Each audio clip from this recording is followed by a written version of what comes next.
must be our goal and our guide. And all that we strive for as a human family, dignity and hope, progress and prosperity, depends on peace. But peace depends on us.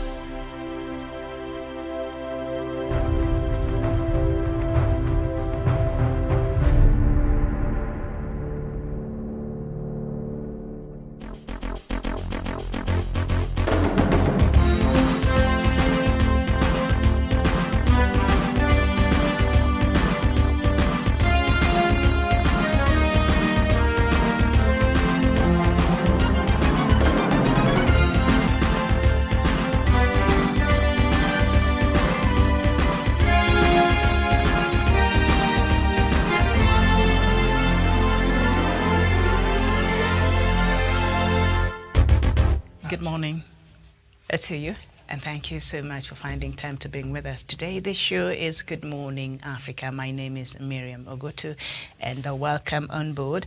I'll take us through the news making headlines through the leading newspapers here in Kenya, and then I'll bring in my panelists and we shall talk about the issues that have been featured on today's papers. And we will start with the Standard newspaper.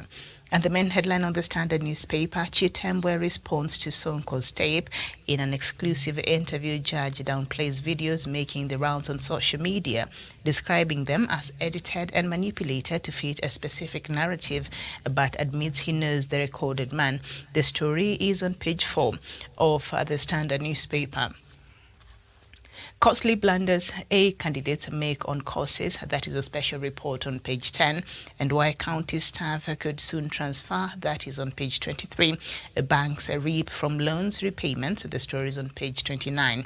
What FIFA ban would mean. The story is on page 56. And we know our federation, soccer federation in the country is having some bit of problems. So we've seen FIFA coming in and giving stern warning, and so against meddling by what it considers meddling by the Ministry of Sports. So the story is on page 56. A prison boss sacked, grilled over committee break. The story is on page 6. MPs lock out secret lovers from wealth. The story is on page 3 of the Standard newspaper. And then we turn our attention to the Daily Nation and the main headline, Prisons Purge. Retired KDF Brigadier sworn in after crisis meeting at State House to take charge. The story is on page 4. And Ruto vows to help uplift 14 million listed on CRB. The story is on page 6. Showdown looms in ODM as Raila favors consensus over primaries. The story is on page 8. And Blinken warns on 2022 polls, war against terror. The story is on page 9. TSC targets critics for transfers. 6 tutors linked to breakaway union moved. The story is on the back page of the Daily Nation. And Judge rubbishes a Sonko graft expose. High Court Judge Said Chitembwe says he will not step aside to pave way for investigations. The story is on page 5 of the Daily Nation. And secret wives locked out of inheritance. New law limits the dependents entitled to inherit property to only the spouse and the children of the dead. The story is on page 3 of the Daily Nation. So that is what we have there. And then we turn our attention to the Star newspaper. And the main headline on the Star newspaper this morning, Raila, Kalonzo, Gideon to attend Jubilee NDC. It is not clear if Musalia from ANC and Fort Kenya's Wetangula will be invited. The story is on page 4 and 5 of the Star newspaper. Terror fugitives left physically challenged, cellmate behind. The story is on page 3. And then humiliated prisons boss Ogalo calls off a press briefing. And the story is on page 2. OKA holds crisis talks to campaign in Bungoma and Kitale this weekend. The story is on page 8. Muthaura shadow, but more than a mouthpiece, says Machakos Governor Mutua. The story is on page 14 and 15 on the presidential series that the Star newspaper has been carrying out, and that is what we have there. So we are joined this morning by Sharon Gitonga, a public relations expert and a journalist from Nairobi. Sharon Gitonga, very good morning to you.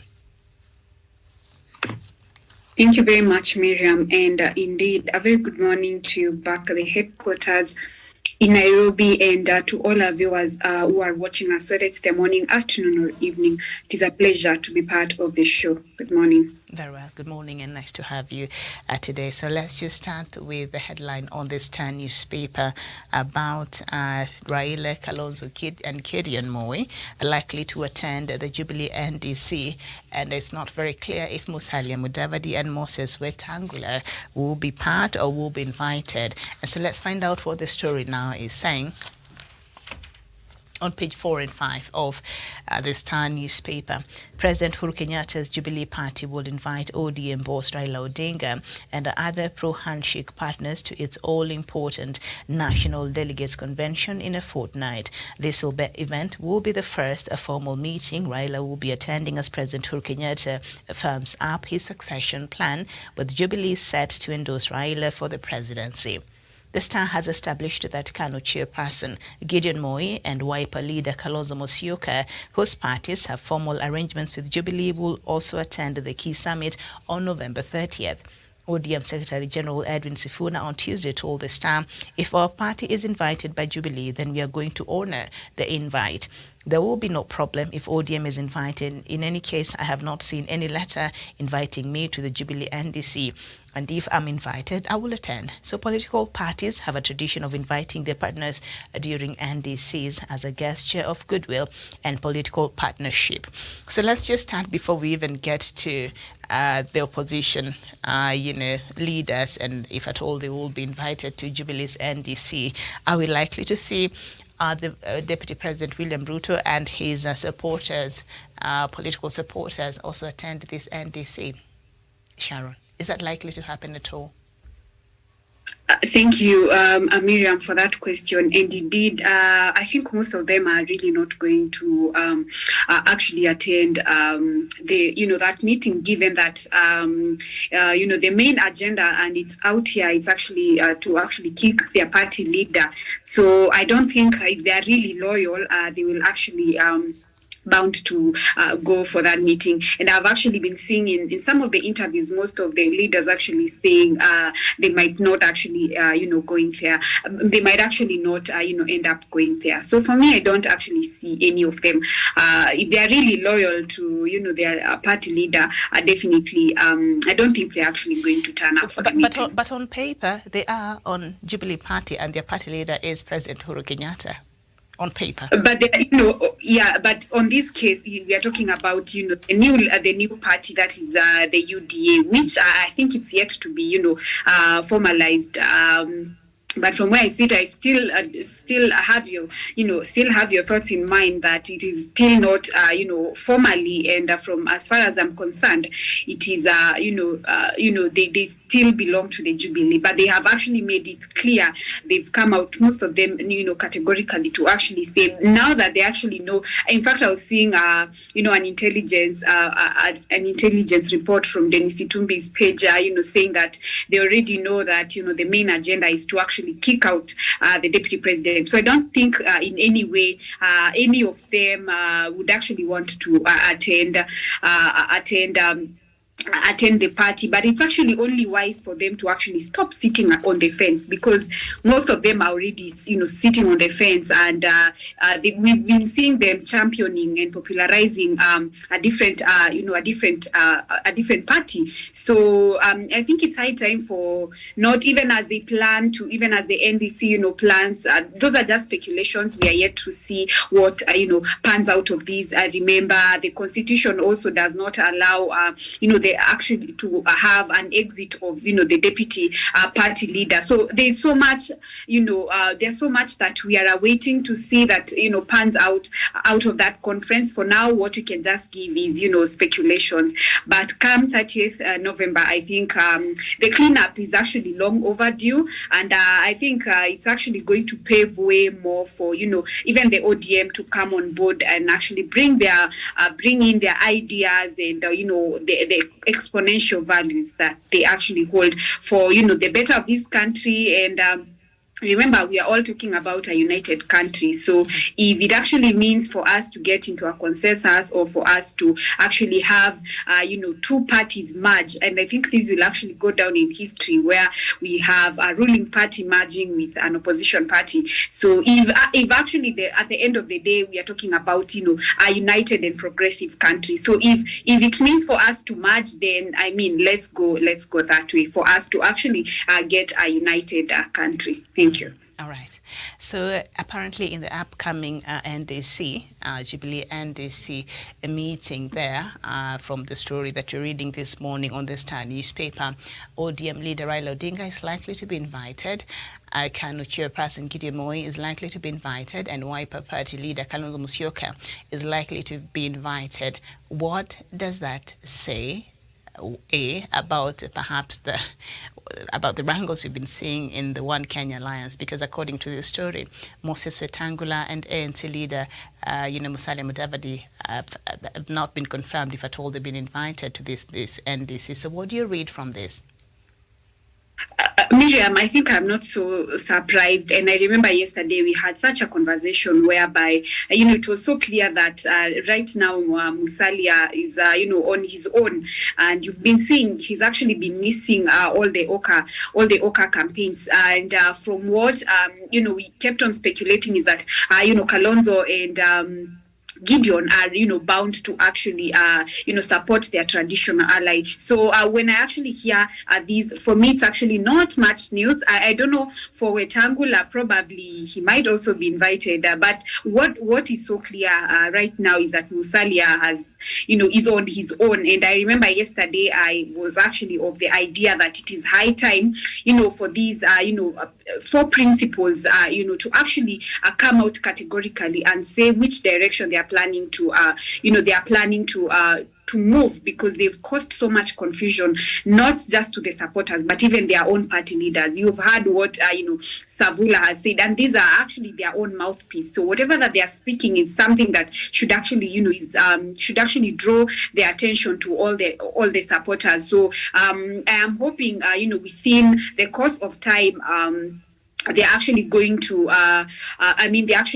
come out and categorically say which direction they want to move in. So for me, I don't see this as something that is really, really new. We've been seeing how Musalia has been, trying to run his campaign. So I am not, so much surprised, but I am so also worried about his move if he actually decides to move to UDA, because as it is, he cannot, go this alone. He has been there before and he was not able to actually bangle. He was not able to, to actually make it. So what is it that is actually giving different? I look at, he's been complaining, lately about even asking the president on who he wants to support. And when you actually see what is happening right now, is that, the political temperatures are so high. There's not going to be any compromised candidate. We've seen him do very little, especially when it comes to transversing regions. I mean, leaders are out there moving each and every part of the country. For him, he's just moving around, Rongai, Kajiado. I mean, we have over 40, we have 47 counties for him to transverse and actually sell his manifesto. When you talk about his stamina and political acumen, does he really have that? And even popularity, look at the financial muscle. So he's actually not even going to actually go this way alone. But now the biggest question, Miriam, would be, if he actually bounds to get to UDA, is he really going to get a seat there, at UDA, given that most of, I mean, let's wait and see how this actually pans out.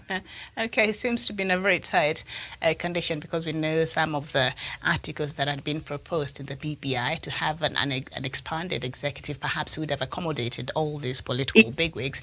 But it is now, I think they just, it's very hard for them to find a fit within these outfits that are continuing to form. We know in the past, from the leadership of the One Kenya Alliance, Gideon Moi have expressed that he did not have a problem working or forming a working relationship with the ODM or any other person.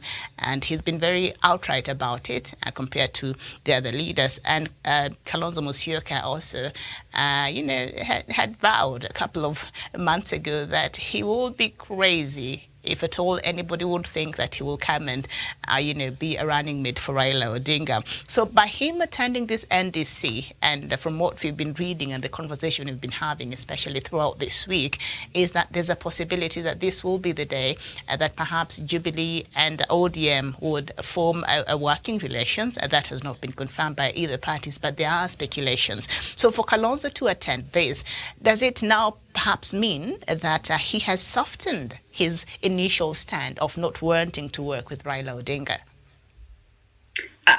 Miriam, this is quite, a dicey situation, given that, just recently, Kalonzo has been on the spot for being a duplicit, being a man of double standards. Recently, we had him saying he'd rather actually go back to the village than support, the former prime minister. The other day, we had him, actually welcome talks with the UDA, and we had, so much speculation that he would actually be moving,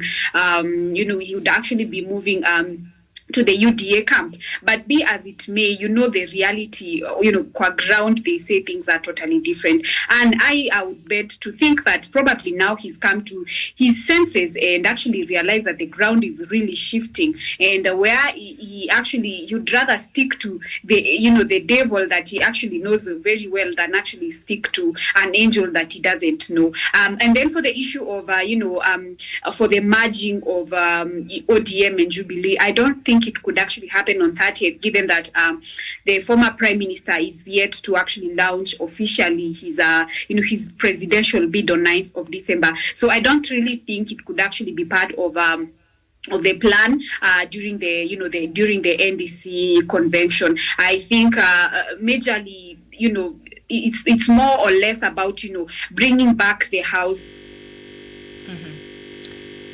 We apologize. We seem to have suffered a bit of a technical hitch from our Sharon's side. So after that has been fixed, we will have Sharon back. We apologize for that technology sometimes. Those are just some of the challenges there. So once we are able to have Sharon back, we will continue with this conversation. Meanwhile, for instance, on September, the same story, on September 30th, Raila attended the KANU NDC at the Bomas of Kenya, Nairobi, where Gideon Moi was nominated as the party's presidential flag bearer. However, Jubilee NDC carries heavier political symbolism, as it will be led by the president and the Jubilee party leader. The NDC comes at a critical moment. The outfit is steadying itself after months of bitter feuds with the Deputy President William Ruto. The president is also expected to use the occasion to spell out his legacy achievements, detail his points of departure from Ruto, and unveil the party's 2022 roadmap. So that is the story there. And just beside that story, the Star has highlighted some of Kenya's major coalitions since 2002, when we had that National Rainbow Coalition, NAC, and then 2013, when we had the Coalition for Reforms and Democracy that was called, that later turned out to be NANSA in 2017, the National Super Alliance, and now we have the Azimio la Umoja and One Kenya Alliance. And so we are yet to see how these alliances will work out, who will join them, who will leave some, who will form another one. So we're just waiting to see how that will play out. Very well, so let's go to another story, and that is on page 3 of still the Star newspaper, how terrorists left physically challenged cellmates behind. We know that is a leading story right now in the country after terror convicts escaped Kamiti Maximum Prison, one of the most guarded prisons here in the country and one that hosts the most hardcore criminals in this country. So how they got to escape, that is something that I think have left the security agencies in this country scratching their head, and we've heard a few casualties since then. The head of the prisons, yesterday was removed, and we have a new one. So let's just find out from this story what's happening and what perhaps might have taken place there in Kamiti. Now, the 3 convicts who were serving jail terms for terrorism-related crimes at Kamiti Maximum Prison left their cellmate because he could not move unaided. The convict is physically challenged. They were 4 in the cell.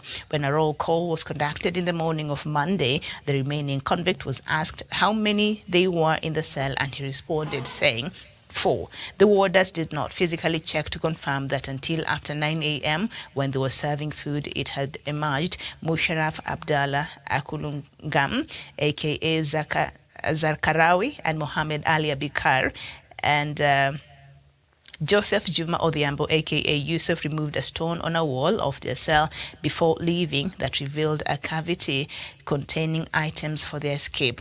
They then used a rope made from pieces of clothes and an old one that seemed to have been brought there for the mission to scale down 10-meter walls and drop to a field behind Block A6. They used blankets, strings, and broomsticks to create makeshift ropes that they used to scale down high walls around the correctional facility.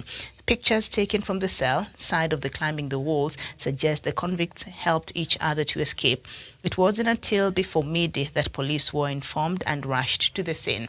Sources say the detectives also recovered a rusty chisel and razor blades believed to have been used to create the blanket ropes. The rust on the chisel suggesting that the brick could have been dislodged sometimes back. Police are working to establish how long it took for them to dislodge a brick from their cell wall. It is through the opening that sometimes they blocked using a cardboard that they made their way out, indicative of a plan hatched for a long time before it was executed. And of course, right now the investigations are still continuing, and so we shall just wait and see what else the police will uncover from that escape. And of course, we know that President Uhuru Kenyatta yesterday sacked Wycliffe Ogalo as the Commissioner General of the Kenya Prison Service because of that incident. The sacking of Ogalo followed a meeting the president held with top officials at the Interior Ministry, led by Interior CS Fred Matiang'i, over the escape of 3 terror convicts from Kamiti Maximum Prison, and it was revealed the escape was abated. And I see that Sharon is back. Sharon, we apologize. I mean, technology sometimes can be very unpredictable. But now we are in another story, and yesterday the Commissioner General of the Kenya Prison Service had to go. Miriam, I think I also I saw you've just left, so I was wondering what exactly happened there, but it's fine. I mean, yeah, and on that question, I love actually the fact that the president actually moved in, so swiftly and held a crisis meeting with the top of the cream, at the Interior.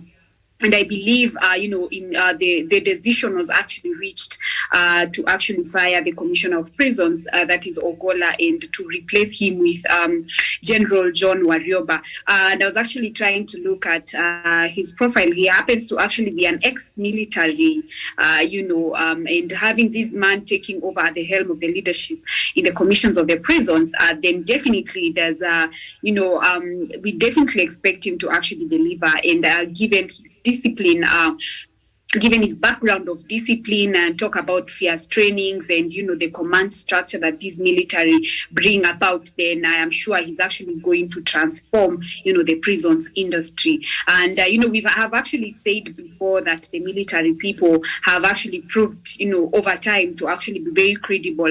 Look at the institutions that they've been given to run. Talk about the Nairobi Metropolitan Services, talk about, the KMC and, KEMSA, and of which I'm yet to know if they've officially, started running it, yeah.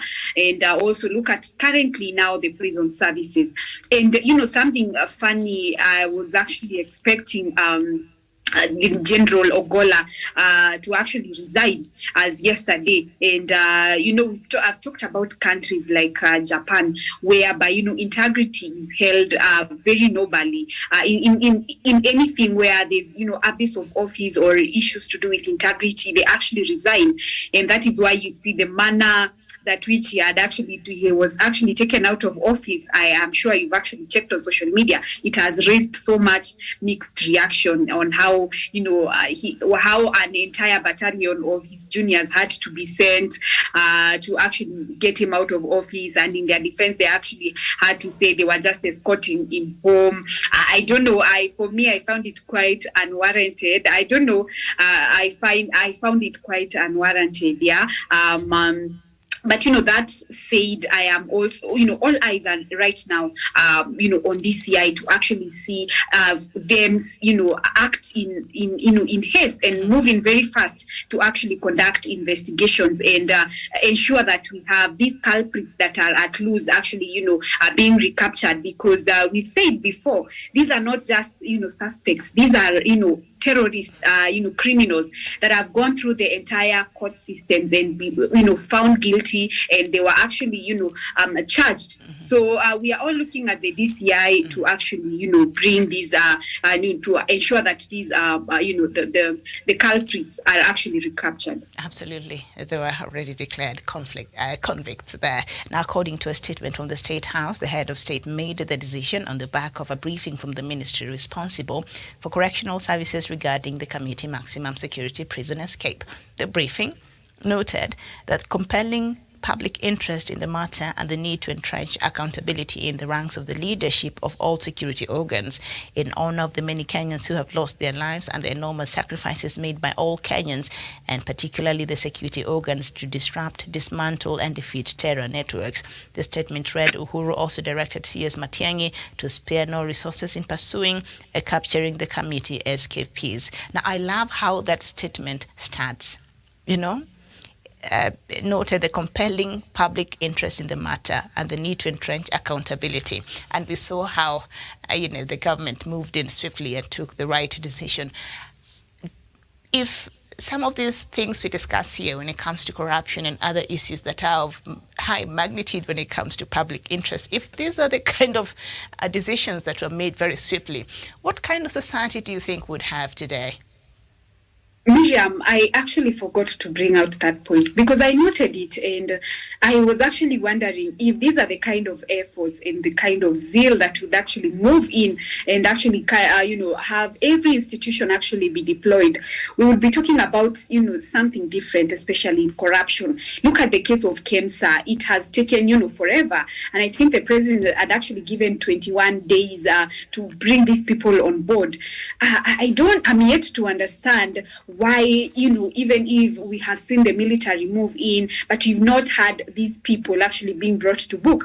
Look at so many, political leaders that we actually have had, and we also had, evidence that is as white as snow. They are still running and walking out scot-free. How I would wish, the same zeal that was actually used yesterday would be deployed to all other parastatals and institutions.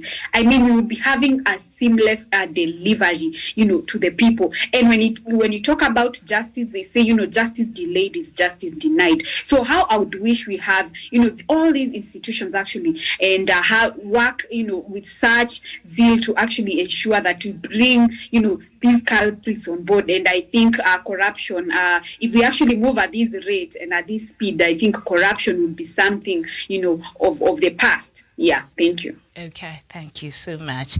Speaking of which, I see another story here that also is of public interest.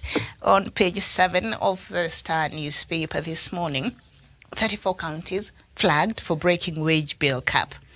And let me see, at least 34 counties have been cited for breaking the law requiring the state agencies keep the wage bill below 35% of their revenue. The devolved units spent more than 35% of their total actual revenue on wages and benefits for employees in the financial year 2020-2021. The Public Finance Management Regulations 2015 require that county governments' wage bills shall not breach the set caps. Baringo topped list after using 57 0.4% of its total revenue on wages and benefits, followed by Bomet at 55.1% and Bungoma 53.4%. In this regard, the wage bill remains a major challenge, hence the need for concerted effort to find viable solutions to keep the wage bill without the legal threshold. Treasury CS Ukuri Atani. Busia used 53.2% of its revenue, followed by Elgeyo Marakwet 53.1% and Embu 47. I want to see Nairobi. Where are we sitting in regards to how much money we spend on paying people, and instead of developing counties? So I think Nairobi is below 40%, is it? I think 35.5%. So Nairobi has tried to keep up with that requirement of the law. So if the law states very clearly that any monies and any revenue and any allocations to the counties, the wages shall not surpass 35%. And we've had numerous times before, even the Auditor General, in the reports that they've been doing and from across the counties, that the counties spend so much money to pay people who are not even supposed to be, paid, because they went and they employed everybody that campaigned for them, all of their relatives and things. And that is the truth, that what happens in the counties. And so the counties take so much money to pay the wage bill. Like when you hear over 50%, that is ridiculous. And yet they allocate so very little for developmental agendas and other things. I don't know, as a Kenyan, Sharon Gitonga, I don't know how this makes you feel. Miriam, I am so saddened, I am so saddened to hear, such a report, and looking at counties like Baringo, and I was actually anxious to hear, I don't know where Wajir and the likes of Turkana are actually ranked, because these are counties that have actually been declared a national disaster, and to even imagine we have leaders in such counties, it is, it's even, worsens the entire situation. I don't understand why, over 50% can be spent to, can be spent on, recurrent expenditures when you talk about wages and salaries. This is quite ridiculous. The other day I was seeing, in KEMSA, a report saying that we had over 590, ghost workers. And I think this is the same scenarios when you go down to the counties, because over 50%, that's a lot of money, where when we're talking about development and, devolution at large. And I was actually seeing on an upcoming devolution conference where they had actually said they want an increment. And I was wondering, can you actually, account for the little that you've been given? If over 50%, what have you been able to achieve when you talk about devolution? The president is at the forefront, trying to champion for, improving infrastructures, at the national government. But when you go down to the county levels, there's a high level of sabotage, from these county leaders, and it's quite unfortunate that some of these leaders will actually be at the ballot come next year, 2022, with nothing, with nothing to actually prove to, to the people of the counties of what they've actually been able to do. This is something that should actually be called out to. And when you talk about the election, come 2022 elections, how I'd wish these people of these counties to actually hold these leaders to the highest level of accountability, because this is something that cannot be tolerated. When I look at countries, what happened to counties actually relying on themselves. I gave an example of counties like Turkana, which is actually, given, high, the most money, every financial year, yet they have so many opportunities that they could tap. Look about oil. They have, I believe it is actually in the best interest if they had, competent leaders would have actually maximized the oil that they have in Turkana. Imagine how much it would have actually gone right now as, the countries are on a crisis of, talk about energy, talk about oil. They would have come so much in handy, and most of this money would have actually be used to actually develop these areas. But when you hear over 50% actually going to recurrent expenditures. I mean, these leaders, I wish, we have these leaders to actually be brought to book. This is how we are trying to fight corruption. But you see now corruption is a cancer. It has moved to every part of the institution. Mm-hmm. Now corruption has even moved to the counties. I mean, this is quite ridiculous, Mira. Corruption has just not moved now to the counties. Corruption moved to the counties immediately devolution started. I don't know if country. But you, I know we've raised concerns over Turkana there, but Turkana apparently has done very well in this. Let me just read through. The county government of West Pokot spent 16.7%. I mean, that is really good, of its total actual revenue on wages and benefits for its employees, followed by Wajir and Vihiga counties at 27.0% and 28.1% respectively. So those did very well.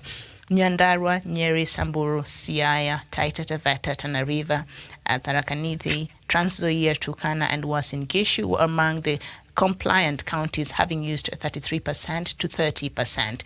In her report, Controller of Budget Margaret Nyakango sounded the alarm that high wage bills are constraining funding to other programs. So how do you spend a whole half of your budget there to just pay wages while you have a lot of things that the people who elected you there are expecting you to attend to or to respond to their issues? There's a reason why you were elected as a governor, as a member of parliament. Yes, and not to just pay wages, over 50%. But kudos to these counties that have done really well, especially West Pokot, who have spent just about 16.7%, even way below the required threshold. But I think counties like Baringo are at the spotlight, and they are among the marginalized counties that when you talk about climate and food shortage, so that is also something that is quite alarming. But I think if you actually do your due diligence, you'll find that most of these monies actually are going to the ghost workers.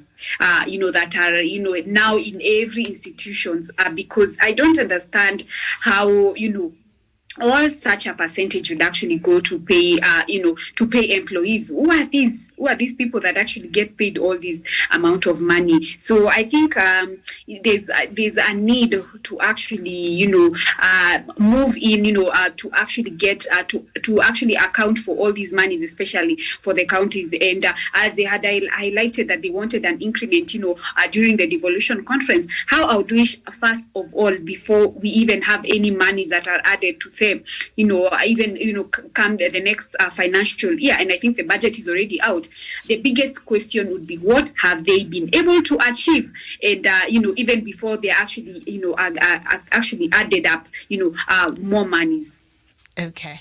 All right. I don't know if yesterday you watched the news item where High Court Judge Said Chitembwe was trying to clear his name over that video. I've not watched it, I must confess here, that Sonko had leaked about a possibility of him being entangled with somebody, a case that, it's a corruption thing. So, and so I watched part of it on KT and I just couldn't. I was trying to really get what he was saying, and 10 minutes later, it was still just going round and round. So I just went and looked for other news. But the story is on page 5. And now the judge is rubbishing Sonko graft exposure. But there's something else that happened yesterday. We know that Blinken is in the country, and he won on the 2022 polls and war against terror, and we shall look at that. But first, I'd like to look at route of vows to help uplift 14 million listed on CRB. The story is on page 6 of the Daily Nation. Let's see this magic, that Ruto has that will help in removing 14 million Kenyans from being listed on CRB. And I think, did the government not do that the other day? Right? Exactly. Yeah. But Deputy President William Ruto yesterday pledged to lift the 14 million Kenyan listed on credit reference bureaus out of poverty, as his allies accused President Uhuru Kenyatta of misleading voters in Mount Kenya. Speaking while addressing roadside rallies in Tharaka Nithi County yesterday, Dr. Ruto said the bottom-up economic model would empower young people, a majority of whom have been blacklisted by lenders and cannot start any businesses. A majority of our youth cannot access loans anymore because of they have been listed by CRBs. If elected, we will address this problem by giving them resources to start income-generating projects, said Dr. Ruto as he donated money to border operators. He took a swipe at Orange Democratic Movement leader Raila Odinga, whom he accused of failing the youth when he was Prime Minister, saying he has derailed the Big Four agenda and after his March 2018, handshake with President Uhuru Kenyatta. So this handshake happened after the re-election of both for their second term. So would it be fair for Kenyans to ask Sharon, all right, fine, so Raila Odinga disrupted, whatever it is you're saying, it disrupted in regards to the Big Four agenda, but your boss, President Uhuru Kenyatta, is saying he's never worked so hard for Kenyans since he became president until that handshake happened. So different perspective of the same thing. But Kenyans would want to know, what then did you do? How much did you influence in the first term when Raila was not part of that dynamic? Sure, Miriam. That is, a very legitimate question that I would also want to ask. Given that he's been in office, and not just the 9 years, this man has been in office even longer. What has he been able to do? I saw him actually talking about, besides the issue about, CRB, I think in Meru, he was talking about, improving agriculture. And the biggest question that I was asking myself is that this guy was once in the Ministry of Agriculture. What was he able to do? If memory serves me right, he's actually sacked due to corruption cases and issues of a maize scandal. So the biggest question people want to understand, and I've always been talking about, can you talk to us about issue-based politics? Fine, he's told them about issues of CRB. How are you planning to how are you planning to do it when you talk about pumping billions of money, and then you actually do not talk about corruption, because that's the only place I believe you can be able to actually get this money. You cannot even talk about policies that you plan to actually mitigate to actually meet the chunks of money that you're promising to people.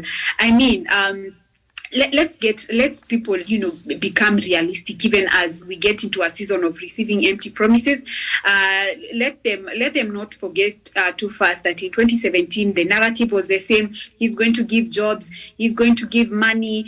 He once promised about laptops, and I think you even told me that the class 1 that were promised at that time, they are now in high school. I mean, he talked about the state-of-art stadiums.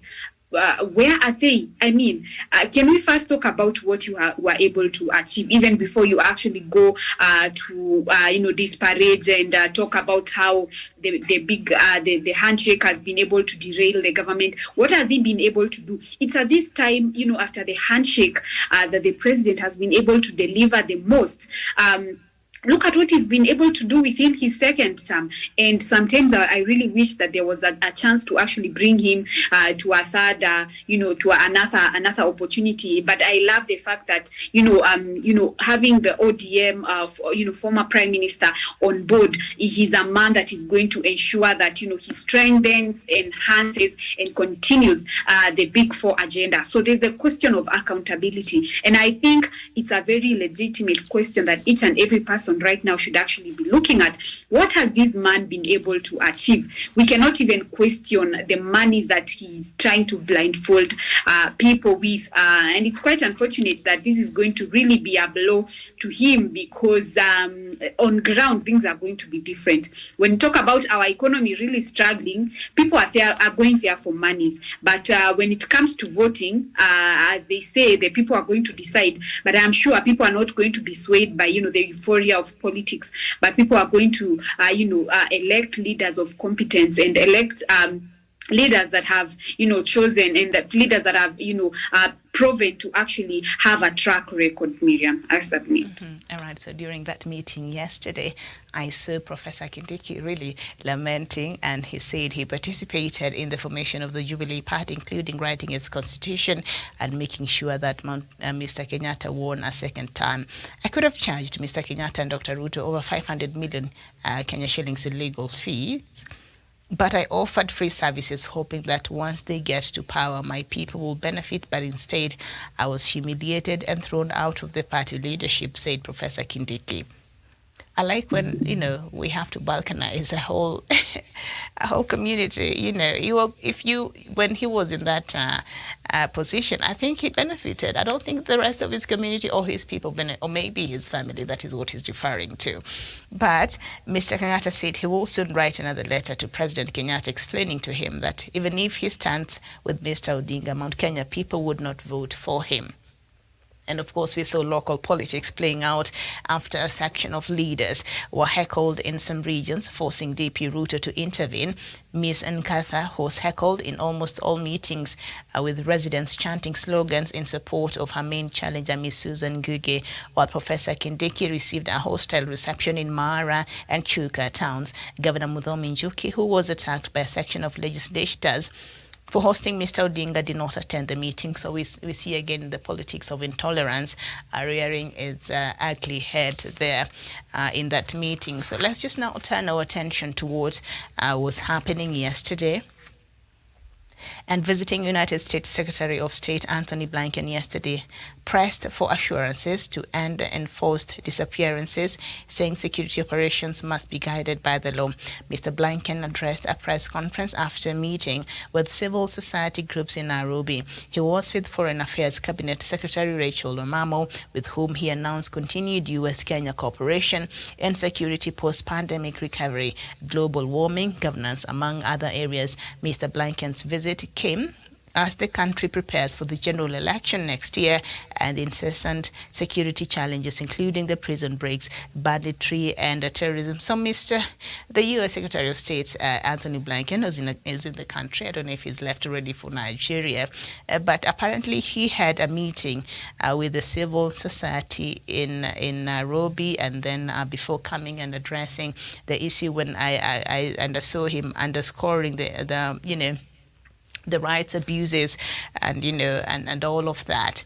Can you picture a situation where a Kenyan cabinet secretary will go to the US and have a meeting with civil society and then come out and castigate the United States over these issues? Because we didn't know. There are people in the, and I'm not saying that the issues that were raised by the civil society are not founded. I think we've had a couple of issues that needs to be looked at when it comes to human rights and disappearance and things like that. But can you imagine a situation where, a CS from Kenya will go to the US, meet the civil society and other, pressure groups, and then come out and start telling the US how to run its affairs? Why do we allow such things to happen in our country?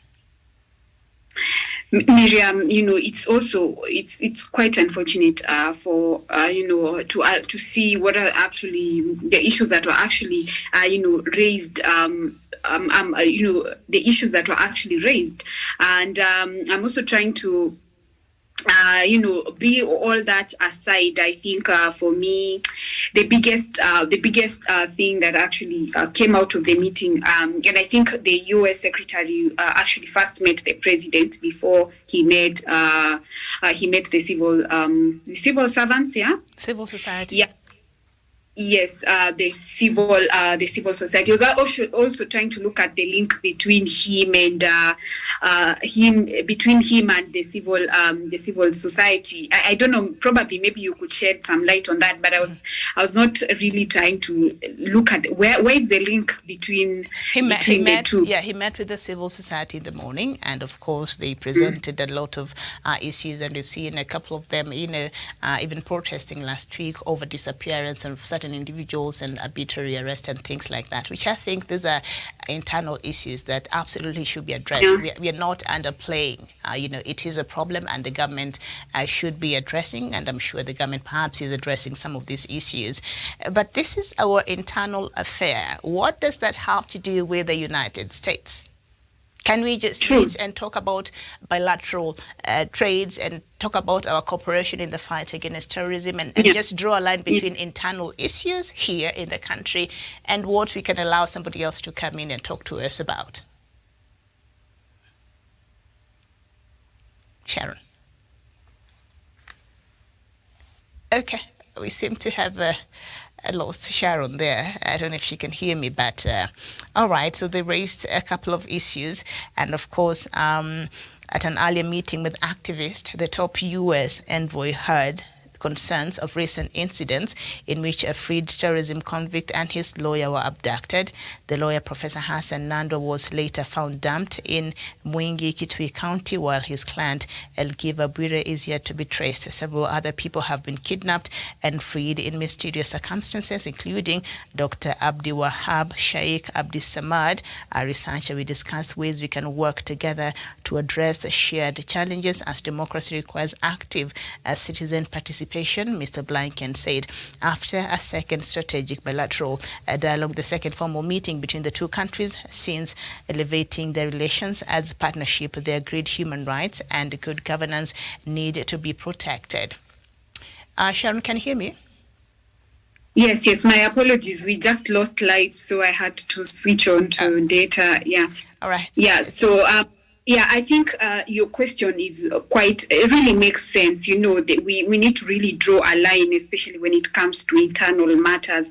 We have, so much that we need to discuss, because I think when we start giving so much information, and I believe the issue of abductions and everything, it's something that the Ministry of Interior is actually looking into, and the whole security institutions is something that they're actually looking into.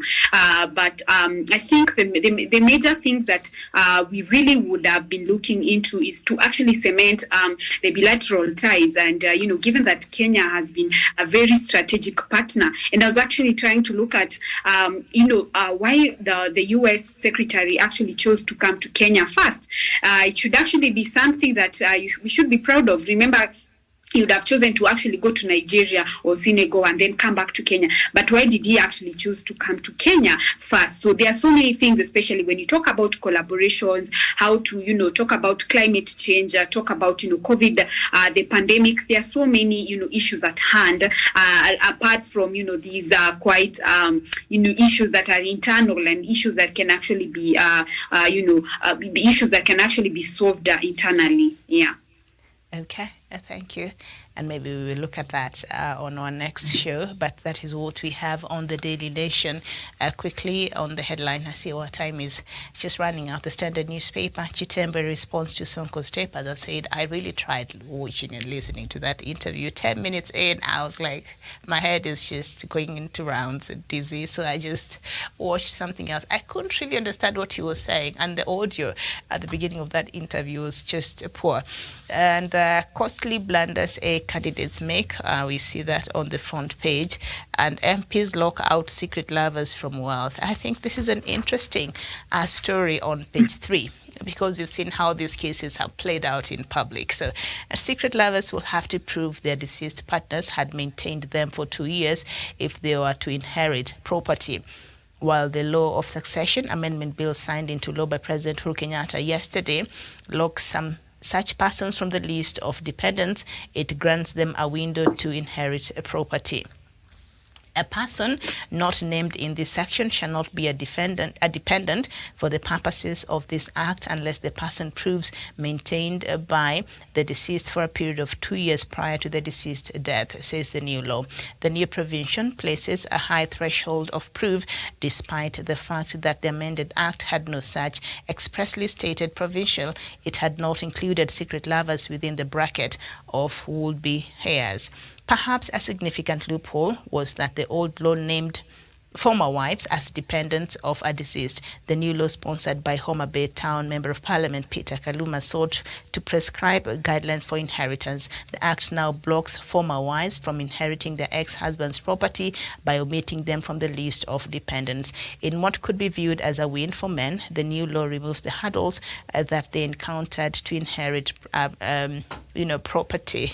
I don't know if this will be considered a win for men, because I know situations where women are the breadwinners, women are the ones who are taking care of their families, married, and should anything happen, their husbands will inherit. So I don't think it's a win for only men, but maybe because of the society that we are in. But I think this is a good law. If you want to get married to a person, have children with, go do it legally and have the papers to show, right? It will also protect you. Yeah, Miriam, I think this case just comes at a time whereby you saw the whole scenario of Alfred Mutua and Lillian, whereby she actually said she was not legally. She was in there's a word that she used, and I think it's quite a trend nowadays. It's like a agreement. Yeah, it was an agreement, yeah. And I think when you talk about this, it's a relief they call them the goat wives, yeah, because these secret wives at some point, I also don't understand why you would want to stay in years and spend years as a secret wife without actually being an illegal a legal partner. And then we've seen them actually come up ganging up so much during funerals, and that's when they want to claim their shares. Yet you had all the years to actually claim your position. If I don't know if the law doesn't bar polygamous. So the only thing is that it has to be legal. So it should be a less something that these secret wives actually put in place, and probably even for them to invest if they do not want to get into legal, because some of them don't want to get into legal attachments. Probably they should actually start investing when they are during their secrecy, whatever partnerships or whatever you call them, to actually invest, so that we don't see them coming to cry fool during funerals. And but then the issue of the children, I think it's something because children are actually born out. Children are innocent. The children are protected. Children born out of wedlock are still protected, given that they are primary dependents of the deceased, whether or not the parent had been maintaining the children before death. So children are protected in this case, but this means that husbands will automatically inherit their deceased wife's property. I've told you that. I know several cases where the wives are the breadwinners, and persons cohabiting shall, however, not be eligible for inheritance. If they love you that much, let them make it legal. Yeah. Exactly. Let them make it official. It's as simple as just make it official. Yeah, you don't have to spend, fortunes, because some of them, I think they look at the fortunes that they have to spend. But I think at AG, it's a very simple process, and you don't have to, break an arm and a leg trying to, impress people, but just have the, the certifications and, these legal processes, so that if anything happens, because this life is not guaranteed, you're not guaranteed about tomorrow. You don't, come trying to cry full, and this is the time that, you're showing up from nowhere, because we've had, such scenarios before. So, but I love the fact that children are protected, because children are innocent, and it would be so unfortunate, and it would be so, so bad to actually ban them from these, from such benefits, because they're innocent. I mean, yeah. But let's wait and see the implementation. There's a point of talking and getting. It's already a bill. President has already assigned to it. So, okay. So it's a law. It's a law, and I think this will bring some level of order in the society, because you've seen strangers who have been pirating on the property of the dead. This is according to Kaluma. They have been stopped, and only persons who contracted valid marriage with the deceased will now claim the estate of the deceased. I think that is fair enough.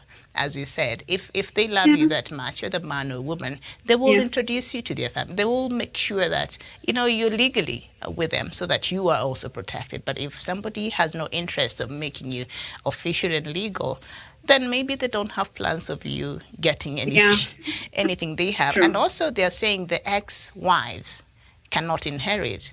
makes sense. If you're divorced and you moved on, I mean, Yeah. but if you have children, Exactly. the children will be taken care of. Yeah, it makes sense completely, because the moment you cannot, the moment you sign the letters of divorce, it means you no longer have any business with your ex-partner. So it just makes sense, for them to just, move on in peace, but, have children actually benefit from this, because children, I mean, they are born out of, a mutual agreement. So there's no one who can actually, escape out of this. I think it's quite a good move. Let's wait and see now. But most likely a lot of women folk will not love this. But I think also it affects you as a woman, I think. Yeah, and Dr. David. And especially for a Christian, I think anyone who's a Christian, these are some of the things that you're actually not prepared to, one day to actually, be introduced to someone as a secret wife. I mean, these are some of the things that you will never learn to manage your expectation. But I think for the Muslim community, that is something that has been practiced, and it doesn't really, it's not a big deal. But being a Christian, and then you've really worked, and that is why, currently you see women nowadays who are so empowered, do not want to start from scratch, because you start from scratch with someone, and then the moment they get to a point, they believe now they need someone else. So such instances are instances that we are not we do not learn how to manage our expectations, but it is life, and we move regardless. All right, Sharon, they are giving us some. Let's wait and see how women are going to react about this, especially the good wife. All right, I'm sure this is but I think this is a good thing. Again, if they love you that much, let him put a ring on it, or if not, go to the AGs, go get something legal to signify the importance that you have in their lives. Protect yourself and the children. But if you're unable to come to that point, then that means perhaps you should start looking after yourself, and know that is not something that is even worth spending so much of your time with if you can't be made public.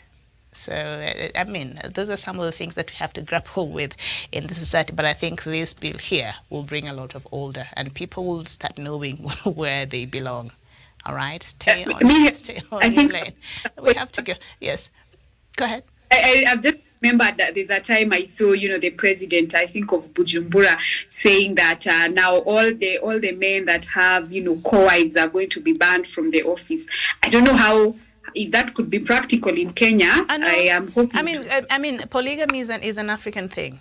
Both a Christian, I know so many people who are polygamous. All right. Yeah. It's only that we tend to do it the wrong way. Polygamy is acceptable in the African setting. So if you want to have 1, 2, 3, 4 wives, just make it legal. All right, it's not a crime. It's really not a crime. Mm-hmm. Yeah, just make it legal and make it proper, so that people don't get to suffer in the process of it. It is within our African culture. All right, that's how we are. So if that's what you want, do it the right way, so that it's clear. All right, and it gives you and the people that you love a much easier time when, God forbid, something happens to you. I think this will bring order. That's what I think. Yeah. Okay. Well, it will be accepted or not, and now that's another conversation for another day. Thank you so much for your time this morning, Sharon Gitonga, and thank you so much for watching. This has been Good Morning Africa. We'll come back on the top of the hour, 11 a.m., with more conversation. My name is Miriam Ogote. Good morning.